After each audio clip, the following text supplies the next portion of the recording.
Hello, ladies and gentlemen, we are back, and we had one TTM sneak in Saturday, the only one for the week. Came back from unknown, but the weirdest thing is, I covered up the address because it came to the house, but weirdly, it had a USA on it, which means I sent it somewhere out of the country.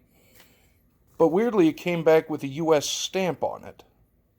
So I'm curious. I already opened it up because me and the knife on camera, don't really get along. But it's a page.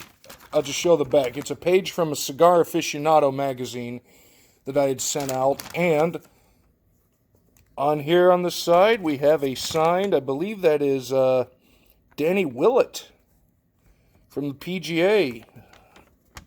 Yep, signed it down there across his legs. I'll give you a better view of that in a second. Now, I'm curious. Let me take a pause and see why I put a USA on there and then it came back with a US stamp. So, bear with me a minute. Okay, and we're back, and I have figured it out. First off, this is an older return. I sent this out to Mr. Willett, actually January the 19th of 2021. Came back on April the 23rd of this year for a 459-day turnaround. I sent this actually care of, he has a golf club out in North Yorkshire over in England. It's called Danny Willett Golf. So you can find the address for that if you want to send it over, but I guess he had brought it with him. He was in the States, and because that is no doubt U.S. postage. So there you go. So Mr. Willett, thank you. Let me kind of pan up so you can get a good look of the picture. Just a nice photo. And Cigar Aficionado is a great magazine, and they always put in some interesting stuff, so I sent him that photo. So let me give you a couple little details about Mr. Willett. Actually, he is English-born in Sheffield. Actually, I know quite a few people from Sheffield. He's currently on the European Tour and the PGA Tour. Highest ranking in the week of April 10th, 2016. He reached number 9 in the world. Has one win on the PGA Tour. He won the Masters in 2016. Tied for 30th in the PGA Championship 2014, tied for 12th in 2019 for the U.S. Open, and on 2 occasions in 2015 and 2019, tied for the Open Championship, aka the British Open. 1 PGA win, 8 on the European Tour, 1 on the Asian Tour, 1 on the Sunshine Tour. Don't really know what the Sunshine Tour is, if I'm honest. But I remember actually watching the highlights of the Masters in 2016 when he won. He ended up beating.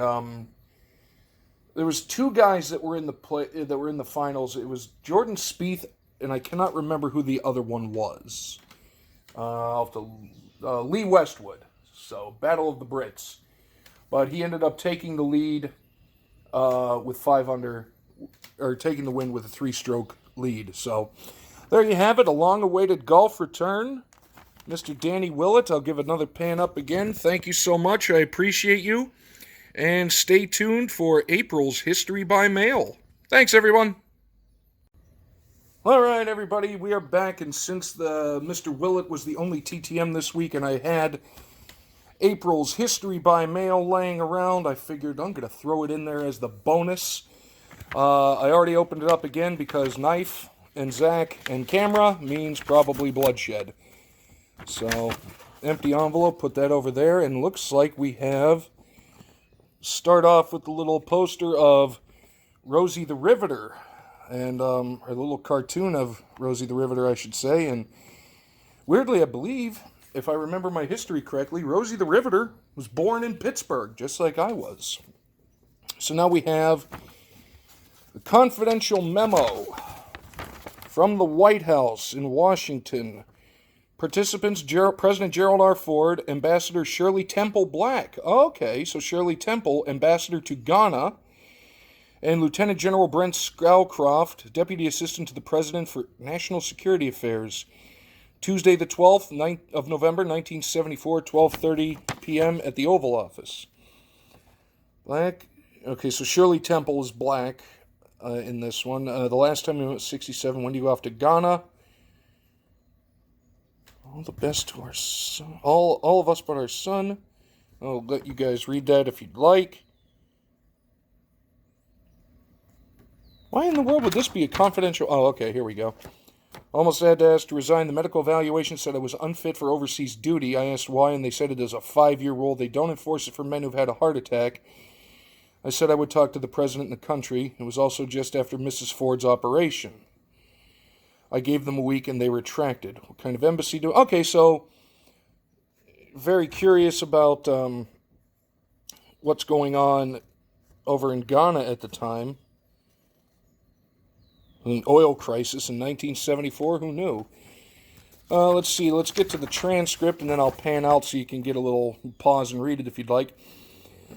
In 1974, President Gerald R. Ford appointed Shirley Temple Black as U.S. Ambassador to Ghana, where she remained for 2 years. She took the oath of office September 19th, 1974, and this was in November the 12th of 1974. Less than 2 months later, there you go, met with President Ford in the White House.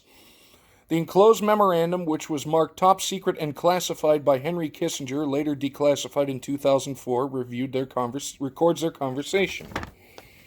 So as we all know, Shirley Temple was one of the most famous child actresses of all time, or actors as the term is now. Began her political career when she made an unsuccessful bid for the U.S. Congress in 1967. Did not know that. Become active in the California Republican Party and was a skillful fundraiser. In 1969, President Nixon appointed Shirley Temple Black as one of the 5 delegates to represent the U.S. at a session of the UN General Assembly. She worked under Ambassador Charles M. Yost, focusing on refugees and environmental issues. Then appointed her as the U.S. Ambassador to Ghana.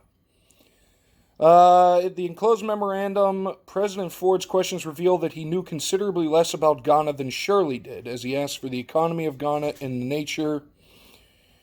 nature of assistance provided by America. Ford mentions U.S. vigorously opposed nationalization of raw materials, instead favoring the promotion of the free market. Aside from their conversation, Shirley tells President Ford that First Lady Bet Ford has been an inspiration. Ford replies, "You paved the way." This is a reference to Betty's recent media appearance disclosing her battle with breast cancer. Just 2 years prior, Shirley Temple had received the same diagnosis and discussed the details of her operation with the media. At the time, few women had spoken openly about their battles with breast cancer. That is fascinating. I never knew any of that. So, I mean, I knew she was into politics.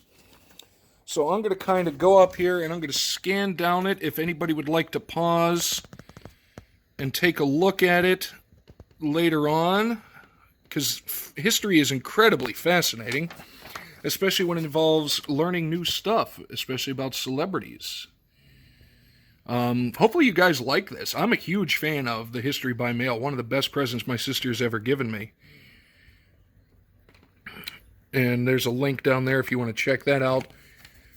But yeah, the historic cartoons of good old Rosie the Riveter. Historic cartoons. Huh. That might be something worth looking into. I'll throw them a free promo.